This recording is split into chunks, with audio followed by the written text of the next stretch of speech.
आज हम बात करने वाले हैं साल 2007 में आई film In the Name of the King के बारे में। ये कहानी एक अनाथ बच्चे की है जिसे सभी लोग फार्मर कहकर बुलाते हैं क्योंकि वो एक किसान है और ये फार्मर एक बहुत ही अच्छा योद्धा है। इसलिए लोग समझ नहीं पाते कि आखिर फार्मर आया कहाँ से है, लेकिन बाद में जब दुनिया को उसकी सच्चाई पता चलती है तो सबके सब हैरान रह जाते हैं। कहानी की शुरुआत होती है और हमें ईब राज्य को दिखाया जाता है जहाँ पर हम एक जादूगर को देखते हैं जिसका नाम है गैलियन और उसके साथ एक लड़की होती है जिसका नाम मुरियाला होता है।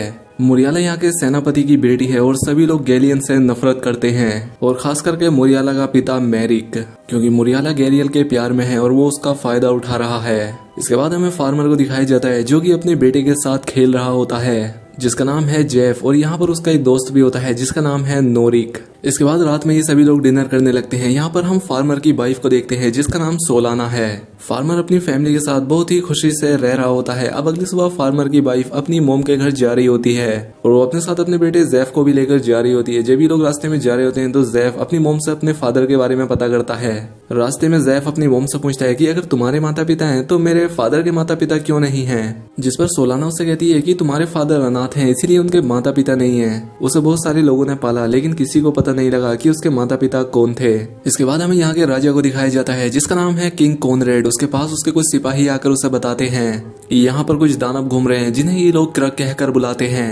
वो बहुत ही ज्यादा क्रूर हैं, वो इंसानों को बुरी तरह से मारते हैं, इसलिए उनसे निपटने के लिए एक टीम तैयार करने लगते हैं। दूसरी तरफ सोलाना अपनी मोम के घर पर पहुंच जाती है तो वहीं फार्मर अपने घर पर काम कर रहा होता है। उसे यहाँ पर कुछ आहट होती है और जल्द ही वो समझ जाता है कि ये क्रग हैं और अब इसीलिए वो एक एक करके उन सभी क्रग से लड़ता है। वो काफी बहादुरी के साथ उनसे लड़ता है और एक एक करके उन्हें मार देता है।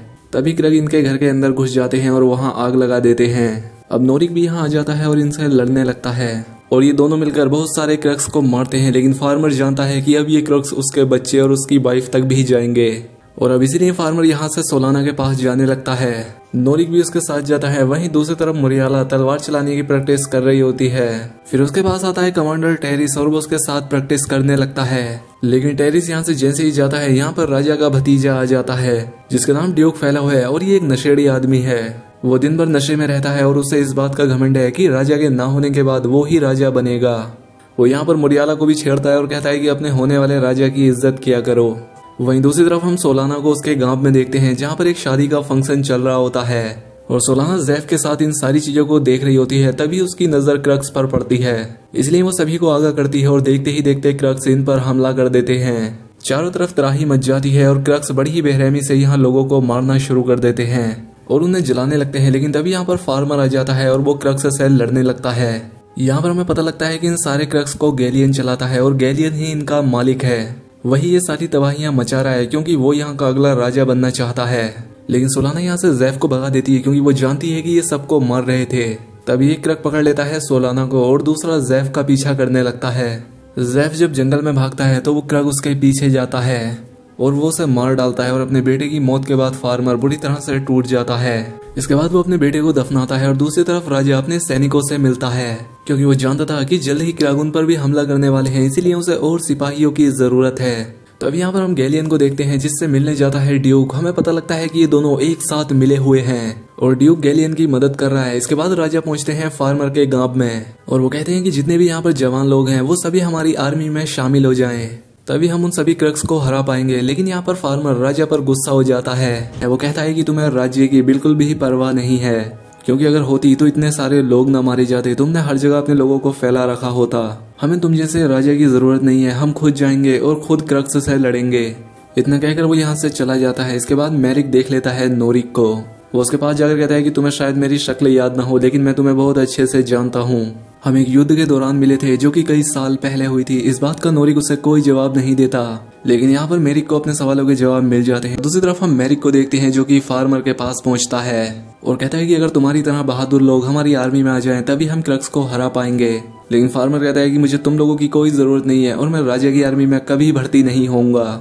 यह कहकर वो यहाँ से चला जाता है और फिर मैरिक जाकर राजा से मिलता है। राजा कहता है कि इस फार्मर में कुछ तो बात है, ये जाना पहचाना सा लगता है।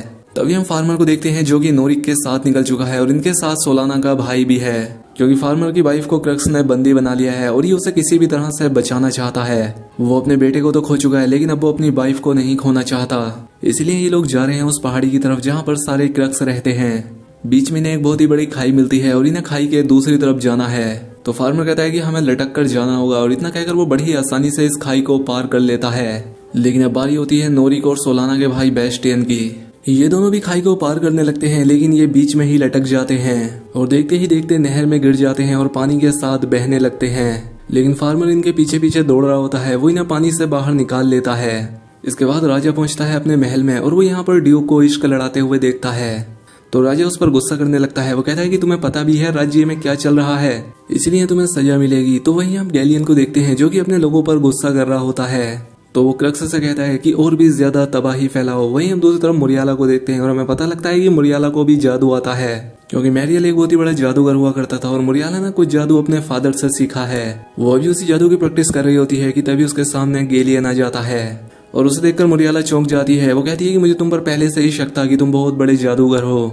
और यहाँ पर मुरियाला को धीरे धीरे उसके इरादे भी समझ में आने लगते हैं, इसलिए गैलियन उस पर चिल्लाने लगता है। वो कहता है कि मुझे ये पूरे का पूरा राज्य चाहिए और इतना कहकर वो यहाँ से गायब हो जाता है। वहीं दूसरी तरफ हम फार्मर को देखते हैं। ये लोग धीरे धीरे जंगल में आगे बढ़ रहे होते हैं। अब ड्यूक राजा के पास पहुंचता है और उनसे माफी मांगने की कोशिश करता है और राजा भी उसे माफ कर देते हैं। वो अपना खाना भी उसके साथ शेयर करते हैं। दूसरी तरफ फार्मर जंगल में आगे बढ़ रहा होता है तो उसे यहाँ पर कुछ गड़बड़ लगता है। तब यहाँ पर हम निम प्रजाति की लड़कियों को देखते हैं जो कि उन्हें पेड़ पर टांग देती हैं। और इन लड़कियों की मुखिया है इलोरा। इलोरा इनसे कहती है कि अनजान आदमियों की इस जंगल में कोई जगह नहीं है।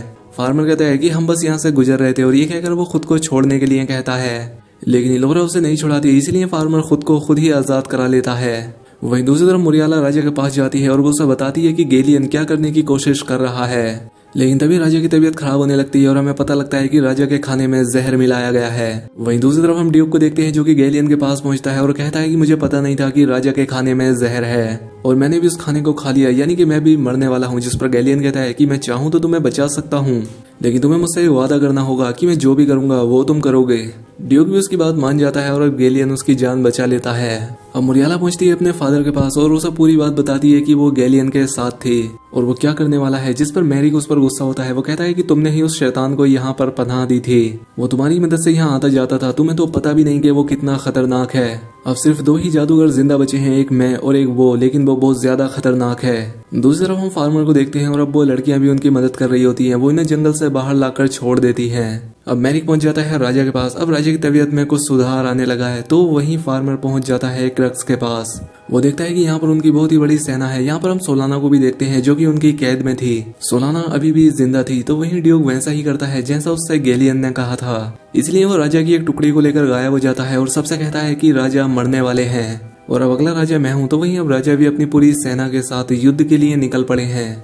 लेकिन अब वो क्रक्स फार्मर के दोनों साथियों पर हमला कर देते हैं और वो उन्हें दोनों को बंदी बनाकर ले जाते हैं और वो फार्मर को एक जगह पर टांग देते हैं। वो उसे फांसी लगाने वाले होते हैं कि तभी फार्मर उस क्रक को मार देता है। ये देखकर गैलियन भी चौंक जाता है। उसे समझ नहीं आता कि आखिर फार्मर है कौन। रास्ते में मैरिक को फार्मर मिलता है। उसे लगता है कि उसकी जान खतरे में है, इसीलिए वो उसे दवाई देता है। वो उसे अपने कैंप में ले जाता है जहाँ पर फार्मर का इलाज होने लगता है। यहाँ पर राजा भी उससे मिलने के लिए आते हैं, लेकिन वो समझ नहीं पाते कि मैरिक फार्मर को यहाँ क्यों लाया है। मैरिक कहता है कि क्योंकि फार्मर आपका बेटा है और मैं इसे इसलिए पहचान गया क्योंकि ये नोरिक के साथ रहता था और नोरिक के पास रानी का घोड़ा था और मुझे पता करने के बाद पता लगा कि उस युद्ध में सिर्फ एक ही बच्चा जिंदा बचा था और वो था आपका बेटा। ये बात सुनकर राजा हैरान रह जाता है, लेकिन फार्मर इस बात को मानने से इनकार कर देता है। फार्मर कहता है कि मुझे लगता है आपको गलत फहमी हुई है, मैं आपका बेटा नहीं हूँ, और ये कहकर वो यहाँ से चला जाता है। राजा उदास होते हुए कहता है कि उस युद्ध ने मेरी वाइफ मुझसे छीन ली और आज मेरा बेटा भी, जो कि मुझे पहचानने तक को तैयार नहीं है। पता नहीं गॉड मेरे साथ क्या कर रहा है। जिस पर मैरिक कहता है कि गॉड ने जो भी किया वो अच्छा किया, क्योंकि उस वक्त अगर आपका बेटा आपके साथ होता तो दुश्मनों ने उसे खत्म कर दिया होता, लेकिन आपका बेटा आपसे अलग हुआ और वो बहुत ही ज्यादा ताकतवर और मजबूत बना। अब उसे कोई भी नहीं छू सकता। इतना कहकर मैरिक पहुंचता है फार्मर के पास। कहता है कि तुम कहाँ जा रहे हो। जिस पर फार्मर कहता है कि मैं अपनी वाइफ को बचाने के लिए जा रहा हूँ। तो मैरिक कहता है कि मैं चाहता हूँ कि तुम यहाँ का अगला राजा बनो, क्योंकि तुम इस तरह से अपनी वाइफ को कुछ भी नहीं दे पाओगे। तुम उसे फिर से गरीब जिंदगी देना चाहते हो, लेकिन तुम और तुम्हारी वाइफ एक अच्छी जिंदगी के हकदार हैं। तभी हम टेरिस को देखते हैं जो कि अपनी सेना को लेकर जाता है ड्यूक की सेना के साथ। तब ड्यूक बाकी सैनिकों को भी भड़काने लगता है। वो कहता है कि राजा की मौत हो चुकी है और इसलिए अब मैं राजा हूँ, मेरे साथ आ जाओ और मुझे पता है कि हमारे राज्य के लिए क्या ज्यादा अच्छा है। लेकिन तभी यहाँ पर राजा आ जाते हैं और राजा को देखकर सभी लोग चौंक जाते हैं और जितने भी सिपाही ड्यूक के साथ थे वो फिर से राजा के पास आ जाते हैं। अब यहाँ पर इनके साथ फार्मर भी होता है, लेकिन देखते ही देखते यहाँ पर क्रक की सेना आने लगती है और इनके बीच एक खतरनाक लड़ाई होने लगती है। क्रक को अपनी जान की कोई परवाह नहीं है, वो मरते जाते हैं लेकिन फिर भी लड़ने से पीछे नहीं हटते। लेकिन अब राजा की सेना भी बहुत जोश में होती है, इसीलिए वो एक एक करके उन क्रक्स को मारने लगते हैं और फार्मर भी उन क्रक्स का खात्मा कर रहा होता है ताकि वो जल्द ही अपनी वाइफ के पास जा सके। ये देखकर ड्यूक घबराने लगता है, उसे पता चल जाता है कि अब अगली बारी उसकी है, इसलिए वो और क्रक्स को लड़ने के लिए कहता है, लेकिन फार्मर सबको मारता जाता है। गेलियन भी ये सब देख रहा होता है और वो खुश है क्योंकि उसने राजा के बहुत सारे लोगों को मार दिया था। लेकिन अब ड्यूक भी गुस्से में है, इसीलिए वो अपना तीर निकालता है और सीधा राजा को मारता है क्योंकि वो यहाँ का राजा बनना चाहता है। लेकिन वो उन्हें तीर मारने के बाद यहाँ से भागने लगता है। लेकिन तभी हम रास्ते में मुरियाला को देखते हैं जो कि अपनी फादर की हेल्प के लिए आ रही थी, लेकिन रास्ते में उसे ड्यूक मिल जाता है। तभी यहाँ पर निम सेना वाले आ जाते हैं, वो ड्यूक के सभी लोगों को मार देते हैं और ड्यूक को बंधक बना लेते हैं। दूसरी तरफ हम बेस्टियन और नोरिक को देखते हैं जो कि कैद में होते हैं, लेकिन अब वो यहाँ से भागने की कोशिश करने लगते हैं। लेकिन ऐसा करते हुए नोरिक लड़ते लड़ते मर जाता है। लेकिन अब सोलाना भी यहाँ से भागने लगती है और वहीं हम दूसरी तरफ राजा को देखते हैं जिसकी अब आखिरी सांस चल रही होती है। तभी फार्मर आता है राजा के पास और ये दोनों यहाँ पर बातें करने लगते हैं। राजा उसे एक कहावत के बारे में बताता है। ये सुनकर फार्मर चौंक जाता है क्योंकि यही कहावत हमेशा से उसके कानों में गूंजती रहती थी। तो राजा कहता है कि मैं ये कहावत अपने बेटे को उसके बचपन में सुनाया करता था। और अब फार्मर को भी यकीन आ जाता है कि राजा ही उसका पिता है और फिर राजा की जान चली जाती है। ये देखने के बाद फार्मर फिर से टूट जाता है क्योंकि जैसे ही वो अपने फादर से मिला उनकी जान चली गई। वहीं दूसरी तरफ हम टेरिस को देखते हैं जो कि पूरी सेना को तैयार कर रहा होता है। तभी यहाँ पर मुरियाला आ जाती है अपनी पूरी टीम को लेकर के। यहाँ पर टेरिस गुस्सा हो जाता है, वो कहता है कि इसने राजा पर तीर चलाई थी इसलिए मैं इसे मार दूंगा। लेकिन फिर भी वो ड्यूक को एक आखिरी मौका चैलेंज करने का देता है, इसलिए ये दोनों लड़ने लगते हैं और टेरिस बहुत ही बुरी तरह से ड्यूक को हरा देता है। अब वो ड्यूक को मारने वाला होता है कि चारों तरफ शोर होने लगता है कि राजा की मौत हो गई है और अब वो उठकर खड़ा हो जाता है और कहता है कि मैं अब तुम्हारा राजा हूँ, मैं तुम्हारा आखिरी वारिस हूँ, इसीलिए तुम अपने राजा को नहीं मार सकते। तभी यहाँ पर मैरिक आ जाता है, वो सबसे कहता है कि ड्यूक ने ही राजा को मारा था लेकिन राजा का अभी भी एक वारिस जिंदा है। और जैसे ही टेरिस इस बात को सुनता है वो ड्यूक का गला काट देता है। तब मैरिक सबको बताता है कि फार्मर ही राजा का बेटा है, वो बचपन में उनसे बिछड़ गया था इसीलिए फार्मर को यहाँ का नया राजा बना दिया जाता है। इसलिए वो सभी लोग राजा के आगे झुकते हैं और फार्मर भी उन्हें लड़ाई के लिए तैयार करने लगता है। वहीं दूसरी तरफ सोलाना को गैलियन पकड़ लेता है और वो समझ जाता है कि ये फार्मर की वाइफ है, इसलिए वो उसे अपने कब्जे में रखता है क्योंकि वो जानता है कि फार्मर उसके लिए कितना खतरनाक है। लेकिन अब फार्मर पूरी तैयारी कर रहा है कि कैसे वो गैलियन को हराएगा, इसलिए वो अपनी पूरी सेना को भेजने वाला है क्रक्स से लड़ने के लिए, जिसका सेनापति बनेगा टेरिस। और फार्मर जाएगा गैलियन के महल में ताकि वो उसे मार सके जिससे उसका जादू खत्म हो सके। यहाँ पर मुरियाला फार्मर से कहती है कि मैं भी आपके साथ जाना चाहती हूँ और साथ ही वो कहती है कि कोई और भी आपके साथ चलना चाहता है। वो उसे जंगल में लेकर जाती है जहाँ पर उसे एलोरा मिलती है जो कि कहती है कि हम भी गैलियन को मारना चाहते हैं, वो हमारे जंगल को क्रक्स से कटवाता रहता है इसीलिए वो हमारा भी दुश्मन है, इसलिए हम भी तुम्हारे साथ लड़ेंगे। जिसके बाद ये सभी लोग उसके महल के लिए निकल पड़ते हैं और इनके साथ मैरिक भी होता है। अभी उस जगह पर पहुंच जाते हैं। मैरिक कहता है कि मैं महल में जा रहा हूँ अपने जादू का इस्तेमाल करके।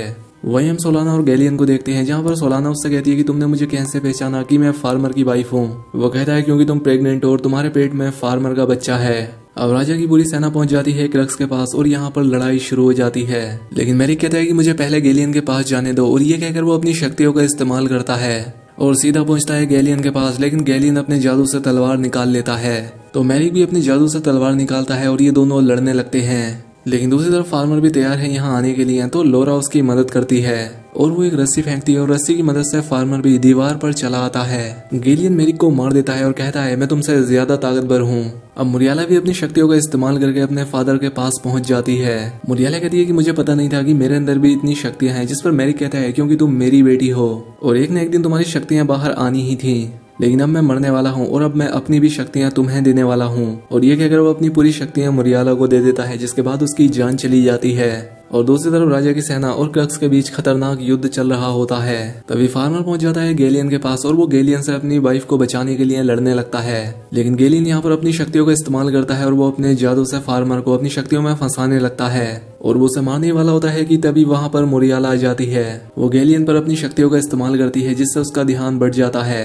सोलाना इस चीज का फायदा उठाकर गैलियन के पेट में तलवार घुसा देती है। तब तक फार्मर भी आजाद हो जाता है। वो अपनी तलवार उठाता है और गैलियन का सर काट देता है और जैसे ही गैलियन की जान जाती है सभी क्रक्स युद्ध को छोड़ देते हैं। वो यहाँ से वापस जाने लगते हैं और इस चीज को देखकर सभी लोग समझ जाते हैं कि गैलियन मर चुका है। अब फार्मर भी अपनी वाइफ से मिलकर बहुत खुश होता है और अब इनका राज्य पूरी तरह से आजाद हो चुका है और अब फार्मर अपने राज्य का नया राजा है। और अब इसी के साथ ये बेहतरीन फिल्म यहाँ पर खत्म हो जाती है। तो दोस्तों उम्मीद करता हूँ आपको वीडियो पसंद आई होगी। वीडियो अच्छी लगी हो तो कमेंट करके जरूर बताएं। साथ ही चैनल पर पहली बार आए तो सब्सक्राइब भी कर ले। मिलते हैं हमारी